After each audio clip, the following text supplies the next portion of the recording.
Hey guys, Professor Bill, Comic Book University, and issue 597 of Invincible Iron Man. So there are two smaller stories in here. Basically, Doctor Doom goes and destroys the epitaph of his mother, destroys her little grave site, the little etching in the side of a boulder, and this is basically a way of him letting go. He's going to go back to Doomstat, the castle, the capital of Latveria. And while he's there, the wrecking crew come in to try and, steal some loot. They're going to steal all the cool loots.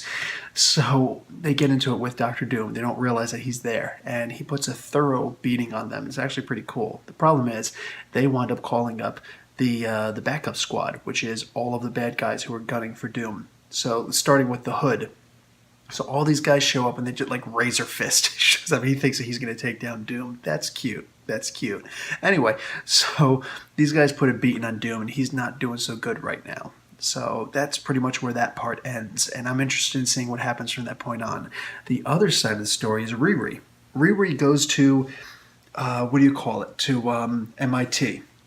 And she's out there hanging out, and the dean is all sorts of apologetic to her, like, Riri, I am so sorry.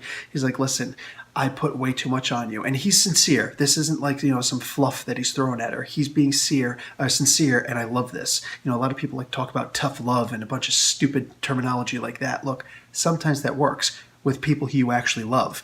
But the trick here is he doesn't love her. You know what I'm saying? So it's not tough love that he was doing, even though he thought that it was. What he realized after she was gone was, no, what I was doing was stifling you. You see, with creative people, with basic people, like basic, worker people, people who are good for working in factories and things like that. Hey, man, here you go. Tough love. It works, right? It works really good. But with creative people, doesn't work that way. No, all you're going to do is stifle them. And the dean realizes that because he realized that that's what happened to him. Somebody gave him some so-called tough love, but he didn't need tough love. He needed to be allowed to just go and ferment. All right, and become better than he already was by expressing his creativity, and allowed him to become the dean of the freaking Massachusetts Institute of Technology, for crying out loud. So that's a pretty big thing. Mind you, it's not just a college. It's not just a university. A lot of great, powerful, awesome innovations happen there. So he asks Riri to please join basically the R&D department. That's not what's actually said, but as a former engineer, I know that's exactly what she's in. So she's in the R&D department, the research and development department, which is really freaking awesome because I was never asked to be in R&D. I never actually asked to be in R&D, but it would have been nice. It would have been cool. I've seen what the people in R&D do, but they're also a whole lot smarter than I am, so I'm just going to let that one go.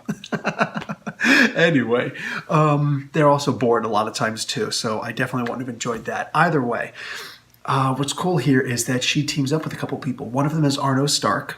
Another one is Tony Ho, who is the daughter of Yinsen. Yinsen was the guy who helped save Tony Stark, whether it's in the comic books in Vietnam or in the caves in Afghanistan in the movie. So interesting, very interesting. But there's a third person there too, and this one kind of, as a Alpha Flight fan, it's Madison Jeffries. He's the second incarnation of Box. That is awesome. That is so awesome. And these guys are doing R&D, and they're also trying to search for Tony Stark ever since they found out that he disappeared. Cool, man. We still got 2 more issues to go, right? No, excuse me, 3 more issues. 3 more issues to go. So this is a serious crack team, and I'm sure that, everything's going to be cool from this point on. Either way, one of the interesting things that happened was the dean goes and expresses something to her. And I did take a quick look at this, and it's true. It's true. When you create something at MIT, it doesn't matter if it's based on somebody else's technology, as long as it's not a flat-out ripoff. Was there some kind of further technology that can be used to prove that this is actually a new technology? It was built on other technology. Because I know a lot of people that, that's the thing. If you don't like Riri, then you don't like Riri. Stop making excuses for not liking Riri, okay? Because most of the times those excuses are bogus. She didn't steal the armor. Because when you look at legally, federal law, legally, no, she 100% did not. She didn't. Doom did, and he's the one person who wouldn't have to.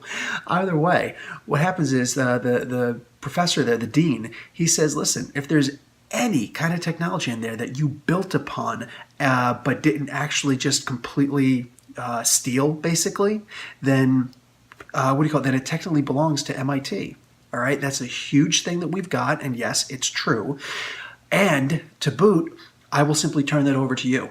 She's like, so wait a second, Stark can't really say that it belongs to them? He's like, no, they don't have a leg to stand on, and I guarantee you, that we know that you built this at MIT, so I guarantee you we will win in court. There's absolutely no doubt. It's a foregone conclusion. It doesn't matter how many lawyers they got. The law is the law. You can't break the law. There's law, there's precedence, there's all that stuff. So, no, it's done. It's as good as done. And he's like, yeah, and I'll turn it right over to you. She's like, oh, cool. That's all I need to hear. So, one little button, and what's her name? Iron Maiden is out there, and she sees that the armor just boop, pops up, and plus all the little Stark bots, the little Iron Man bots that she made, and they all start coming back to her. So that's funny. And the one dude's like, "We're not going to get paid, are we?" Well, maybe consider taking up missions that don't involve repoing a little girl's mom's garage. How about that?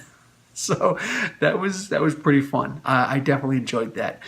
So seeing her with this new team, plus she's going to be in the Champions. Oh, I can't even begin to tell you how excited I am for this. Guys, I'm giving this comic book an A. This was good. This was really good. So they brought in a bunch of characters who I love, specifically Madison Jeffries. Digging it. I'm hoping to see some Box. I want to see Box show up. I want to, he doesn't phase into it. He has it wrap around himself. Roger Box he phased into it. But either way, I want to see Box again. I want to see him and Riri going at it, against the bad guys. That's what I want to see. Anyway, guys, that's it for me. Professor Bell, Comic Book University. Class dismissed.